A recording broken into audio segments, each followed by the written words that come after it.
The Bible is simple in its teaching. The words are there. The words preserved through history, I believe, by God, are there. They're cleanly written. They're easily understood. But you need to absorb them. You need to spend time in them. You need to look and see for yourself with your own eyes without anyone else helping you to misunderstand. There is so much misinformation in our time. I draw so much comfort in knowing that the Word of God never changes. Your Bibles are a wealth of information, but you can distill the theme down into 3 significant points. I'll give them to you. You have the first point. Someone is coming. You have the second point. Someone came. And you have the third point. Someone is coming again. When God created everything in the beginning, it was perfect, and He gave man everything that men need, including a free will. And He gave them choices, do good or not. And ultimately, the choice was made to not. The forbidden thing was done. And because of that, sin entered the world. And because of that, death. Death is a separation. Someone needed to come and rectify that. Because God the Father did not create us for death. He created us for life. Justice. Justice is a godly principle. Not justice like men judge. Justice based on truth. And the truth is that you and I have done the thing. We, at some point in our lives, thought what we should not have thought, said what we should not have said, done what we should not have done, or left undone that thing we should have. Every one of us, each in our own way, have done the thing. And it's called sin. And because of sin, and because of our own reaching for the forbidden thing, we die.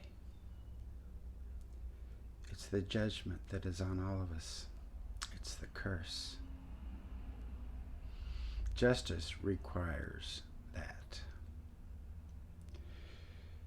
See, I liken it to this concept of perfect and time and motion. Let's imagine we are target shooting and we stick a target out there at 100 yards and we take careful aim and we touch off around. Boom. And our bullet finds the target. Boom. Okay, careful aim. Considering all the factors, we've made the shot. Now let's stretch it out to 1,000 yards. More things come into play. Let's stretch it out to 5,000 yards. How far off of perfect do you have to be to miss at 5,000 yards? It has to be right on the line. Now stretch that out even farther. And now let's imagine eternity and take a shot from here to eternity. How far off do you have to be to miss?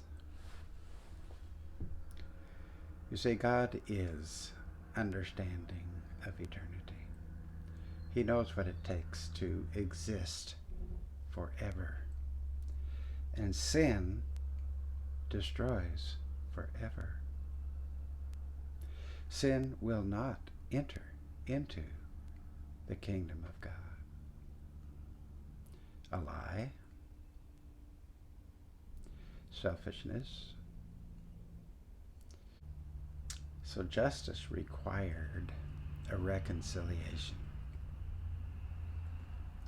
And that, my friends, is why Jesus went to the cross for you and me.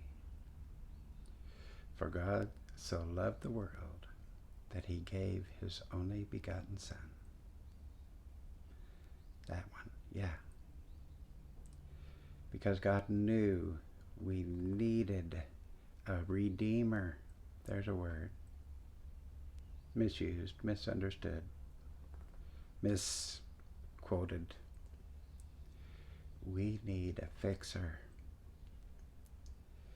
We standing guilty because, like I said, and you can attest if you're honest with yourself, we've all done the thing, and there's nothing we can do to undo it. We've pulled the trigger, and our shot missed its mark. Did you know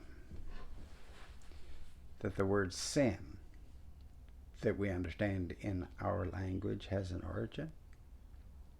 Of course, everything has an origin, because we created the language. It's what separates us from the apes. We don't just grunt and point. We speak. And we reason. So, the origins of the word sin comes from the battlefield and the archers and target practice and a man who is a spotter downfield, and he has a set of flags, and the archer shoots, and we don't have high-powered spotting scopes in this ancient scenario. So the spotter who sees where the arrow strikes will go either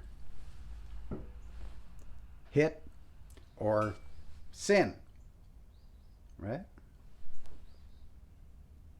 Sin is missing the target. So we've all sinned. So we've missed a target. And we're unfit for eternity. And we need a Savior. We need a rectifier. And that's what Jesus did. He went on the cross. He paid the debt for us. And now I have a gratitude. I have a debt. I have a debt of gratitude to Jesus. I hope this finds you well. And peace be with you.